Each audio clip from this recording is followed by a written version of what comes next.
Hi, I'm Rashana Levin, realtor with KW United. So today's video is on buying a condo. I've done several videos on this, but I want to touch on a little more in depth on other things that I did not review in my other videos. So let's get into it. So a little bit about me. I have been in real estate for over 2 decades. I've seen a lot of different markets. I've seen a lot of different programs. I've seen a lot of nuances with condos that people overlook or might not think about. So this is just kind of a helpful guide, so to speak, so you understand what to look for in a condo if you're considering it.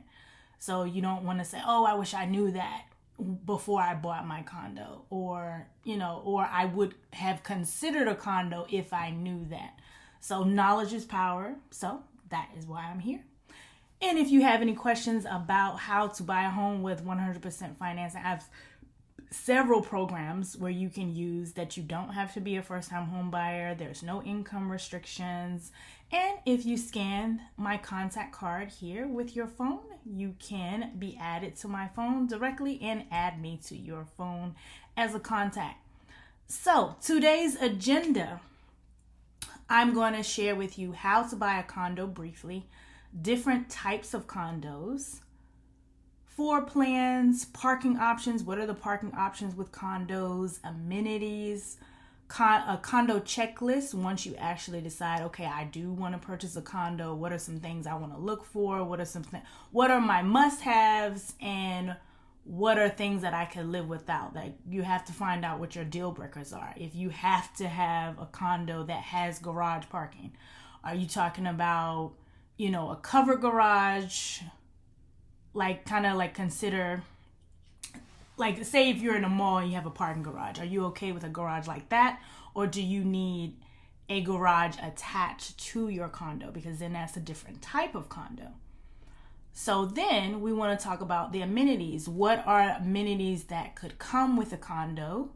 Like pretty much standard, and then what are like some layers on top of that? So all communities don't have fitness centers, all communities don't have swimming pools, and all those different things like that. Condo financing. It's important to understand what type of financing that you're going to use, because not all communities accept the type of financing that you're choosing. So that's essential. And what does the mortgage payment look like with the condo fees and all of that together, and expenses that you would incur when you're actually purchasing a condo. So let's get started. So steps to buying a condo. So first you got to get your pre-approval. Got to know where the money is going to come from, unless you're paying cash. You hire a real estate agent. They would be your buyer's agent. Then you go look at homes based on your pre-approval amount. So I'll touch on this now. So it's essential to understand what your monthly payment is going to be, the maximum that the lender is going to give you, because not all condos are the same. So condo A over here in Alexandria or condo B over here in Lorton might be different. Alexandria condo fee might be $650 per month, but then the one in Lorton, Virginia might be $350 for a month. You might not qualify for both with the condo fees. So that is essential to understand what the maximum amount is for that. So just even if they're identical sales price wise, every home you may not qualify for. That's essential, but that's why you have a good agent, because they're going to make sure that you qualify before you go see it, because it's always the house that you see that you absolutely fall in love that you cannot get, and we don't want that. So offer time. You love the home enough to call it home.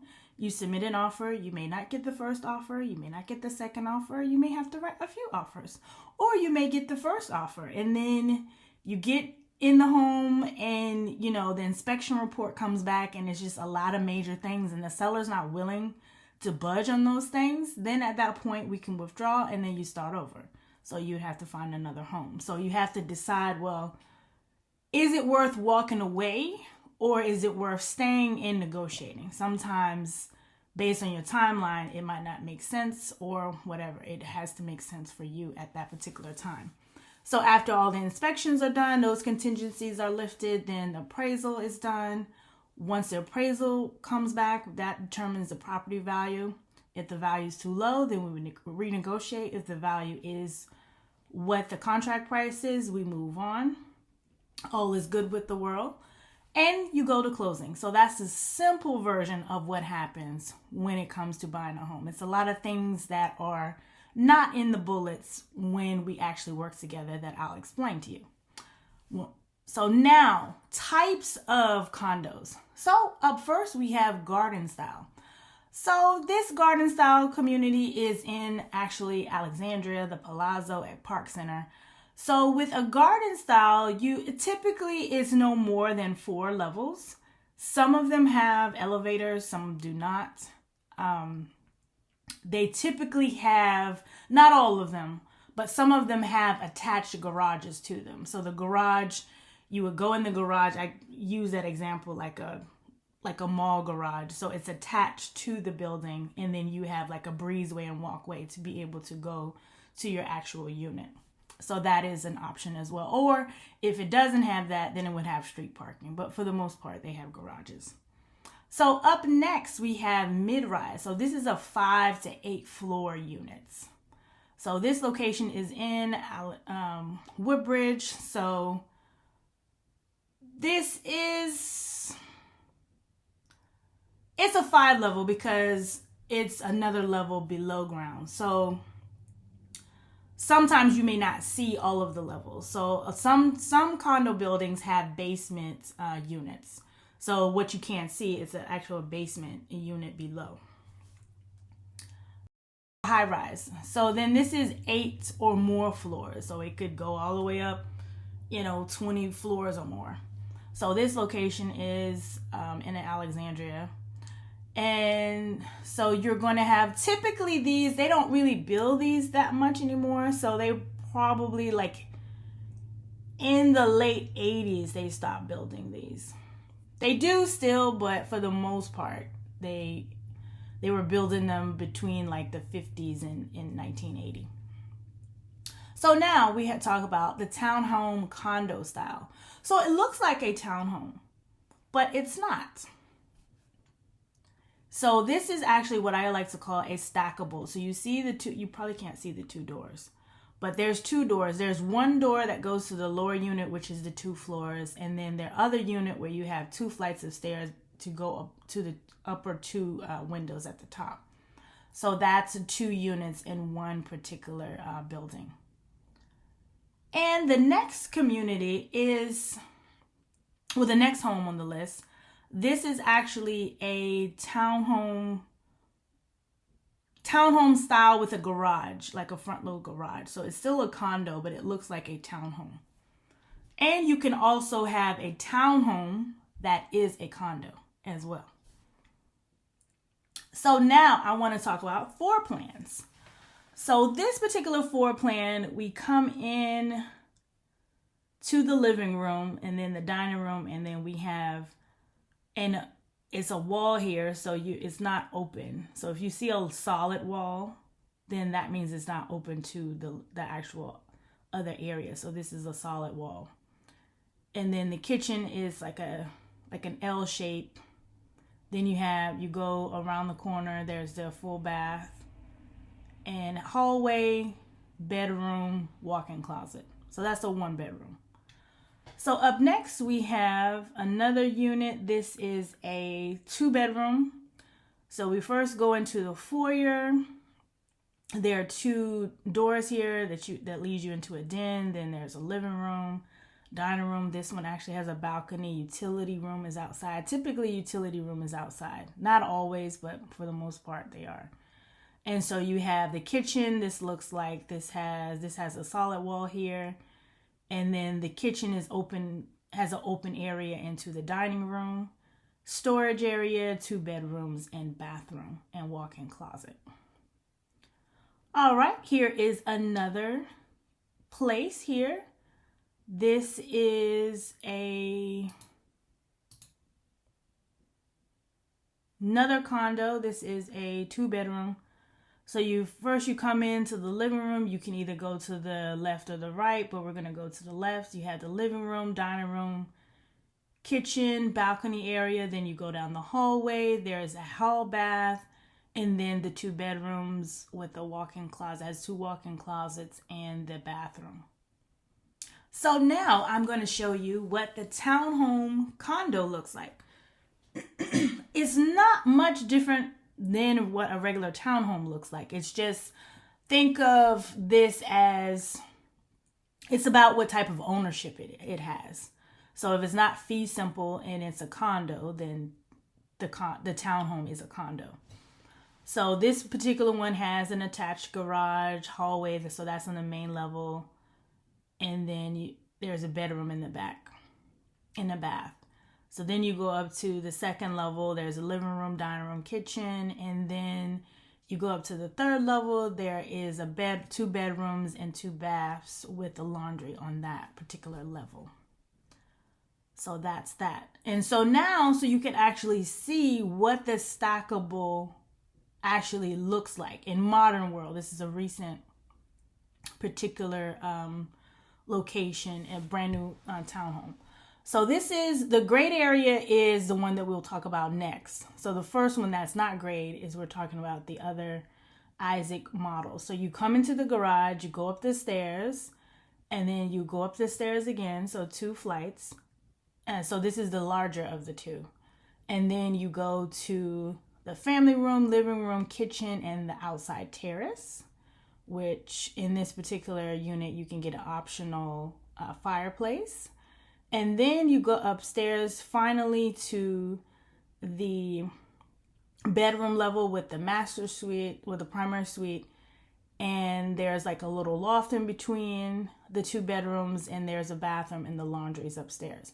And in this particular unit, you can get an optional loft terrace, which is basically on top of the roof. So if you don't get that, then it would just end there, but it would be some more stairs to get up here. So next, this is the lower unit. So when you come in, it's the kitchen, living room. So what I will say with this, with most stackables, they're pretty much designed the same way for the most part. The difference is, well, the middle part, like how they do the placement of things, because it's pretty much the same space. You just have to figure out, well, will the space actually work with what you're trying to do? So once you go upstairs, there is the bedroom. So this particular one has an option to be a bonus room / loft, or it could be a secondary bedroom. So you have their primary suite and then bedroom 2 with the bonus room, or that third bedroom could be, the bonus room could be a third bedroom with a closet. So that is all for floor plans, just to kind of give you an overview of what you're actually looking at. So parking. So what type of parking is available with a condo? So you, of course, would have street parking. That's available, maybe, depending on where it is. For the most part, you would have street parking. It might not be assigned, but you would have that. And then this picture here, this is, you would have assigned garage parking underneath the building or attached to the building. That's an option. Or you may have a garage that's attached to kind of give you an idea of that. So amenities, what type of amenities could you have? So you could have a fitness center. That is possible. You could have a recreation center. So a recreation center would be an area where you have what they call them clubhouses. If it's something that you actually would need to rent out, if you're having a gathering, if you're having a special event, birthday or something, you could rent it out, or you could get together with your neighbors there. A lot of times they'll have like business centers and all those things. So lawn maintenance. All properties have common area lawn maintenance. That's included. Some condos have concierge service. That's available at additional cost, but it's available in some locations. Some places have elevators. You may want a place that has elevators, and you may not want to have to take the stairs all the time. So that might be on your list of amenities or features that you need in where you're going to reside. Some places, I know I have a picture of a laundromat, but that kind of gives you an idea of how it would be. It probably wouldn't be this many laundry wash and dryers, but a lot of places have laundry facilities in them. So it's important to understand whether you really have to have your wash and dryer in your unit or not. So older buildings typically have laundry facilities in them, or kind of to give you an idea, for the most part, if the fees are significantly higher, that is kind of like a telltale sign that says that the laundry facility is in the building. And a lot of times it'll say it, but if it doesn't, then that's an indication. So is there security, meaning is there a secure door access, or do they have security on the premises riding around? What is the actual security mechanism? Everyone wants to be safe. So what are they doing to prevent potential issues? So snow removal, that's included as well. Sidewalks and everything, because we want to keep you safe. And trash removal and recycling. The community could also have a business center where you could go and have meetings. You probably, more than likely, you have to reserve it. So that's that. So now this is a checklist of wants and needs that you're going to have to consider. So parking, do you want something that has an assigned space? Do you have to have something that has a garage attached? Laundry facility, do you want it in the unit? Are you okay with the laundry facility being on the same floor or in the basement? Storage space, do you want your unit to have extra storage space in the units or a rentable space in the building? Amenities, do you have to have a fitness center? Do you have to have a community center? Like, what are the things you must have for you to consider being there or to justify the condo fee? Floor, what level do you want to be on? Do you want to be on the first floor? Do you want to be at least on the second floor? Do you want to be at the top? Typically, the top floor is going to cost you more than being on the first floor, vice versa. Type of condo. Do you want a garden style? Do you want mid-rise, condo, townhome style? So all of those things to consider. So up next, we're going to talk about financing. So financing. So there are 3 types of financing that you could use with purchasing a condo. So you can get a conventional loan. You could get an FHA loan. You can get a VA loan. The only thing is, if you're going to use a VA loan, you have to be an eligible veteran to do so. And we can talk about that if you have questions about that. So now we want to talk about the monthly payment. Now these percentages aren't exact. This is just an illustration so you see the different things that are in a mortgage. So principal, interest, taxes, and insurance. So that's PITI. So the red is principal, the black is interest, the taxes are gray, and then the insurance is like a light gray. Then next you'll have your private mortgage insurance or mortgage insurance, depending on whether you're getting FHA or conventional. And then your condo fee. But keep in mind, depending on the community, you may also have an HOA fee attached to the condo fee. So you could have homeowners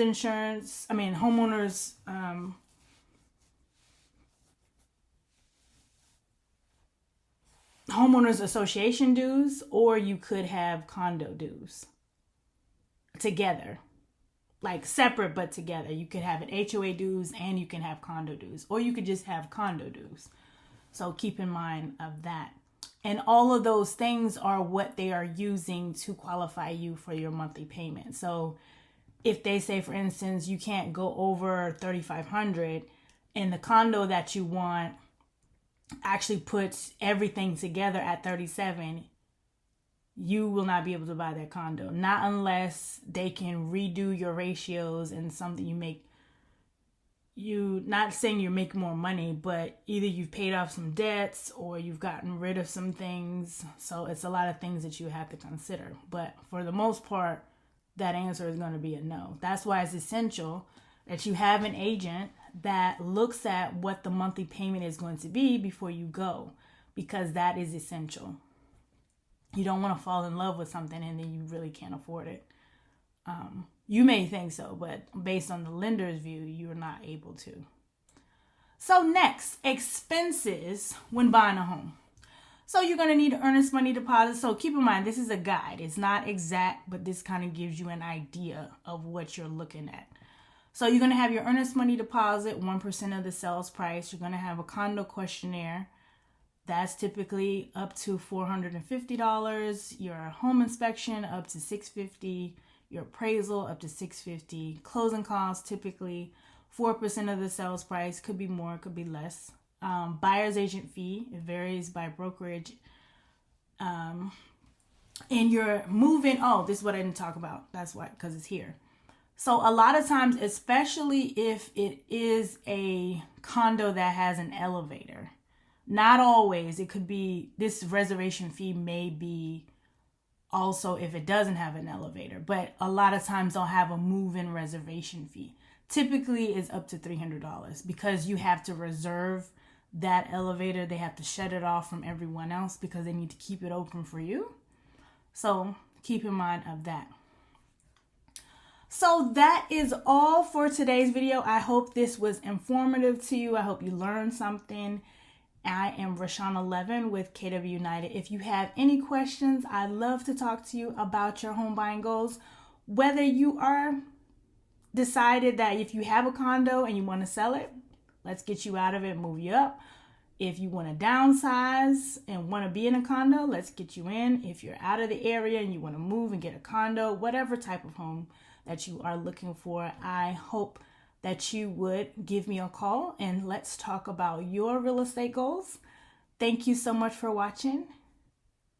Give me a call today at 240-284-4114.